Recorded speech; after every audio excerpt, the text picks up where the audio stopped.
Uy, anong pinagsasabi ninyo na sinisiraan ni Amy Marcos yung kapatid niyang si PBBM? Kumukonekta nga yung sinasabi niya dun sa mga pangyayari in the past. Kaya pala, noong January 31, 2025, ayaw ni Marcos na magpa-hair follicle drug test. Ang sabi niya, it has nothing to do with public trust. Bakit na lang hindi kasi gawin para matapos na yung issue mo? Bakit ayaw mong gawin? Iniiwasan niya magpa-hair follicle drug test. Oy, legit tong balita na to ha.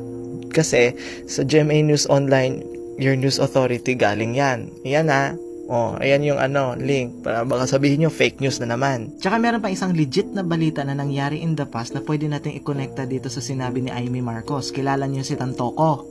Si Tantoco na bilyonaryo na businessman na namatay sa Amerika. Tandaan nyo pa yon. Alam nyo ba kung anong resulta ng investigation? Legit to ha.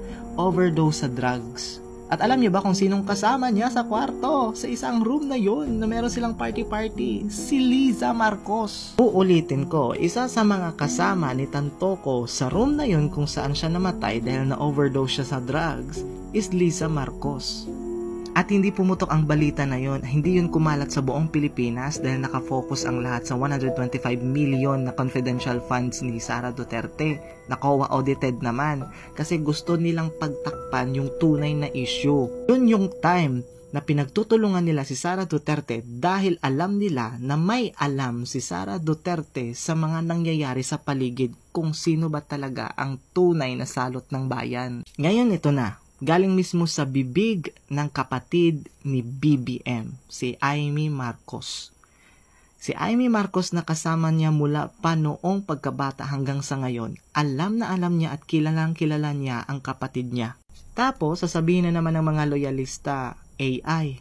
Desperada si Amy Marcos, nagsisinungaling, sinisiraan yung kapatid niya para sa politika. Tandaan, magkaiba ang paninira sa pagsasabi ng totoo. Ngayon, kung ang katotohanan ay gumagamit ka talaga ng droga at ito ay nalaman ng karamihan, walang ibang sumisira sa iyo kundi sarili mo dahil kagagawan mo, dahil ginusto mo yan, dahil desisyon mo yan na gawin yan kahit alam mo namang bawal.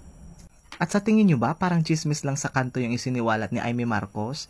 Hindi! Nanganganib buhay nun, pati yung pamilya niya. Kaya ito, nagiging maliwanag na rin sa akin ang lahat.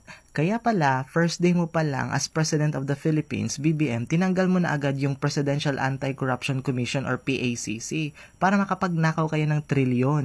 Kaya pala, naudlot na din yung build program ni Duterte. Kasi nga, wala ka talagang mabibuild sa panahon mo, BBM. Kasi ano pang ibibuild? Ibinulsa nyo na yung budget. At kaya pala, hindi mo sinuportahan at hindi mo pinagpatuloy ang war on drugs kasi bakit mo ipagpapatuloy? Kung makalaban sa'yo yun. Nako, panigurado, itong si Auntie Claire, mahihirapan na naman siya kung paano niya sasagutin yung mga tanong.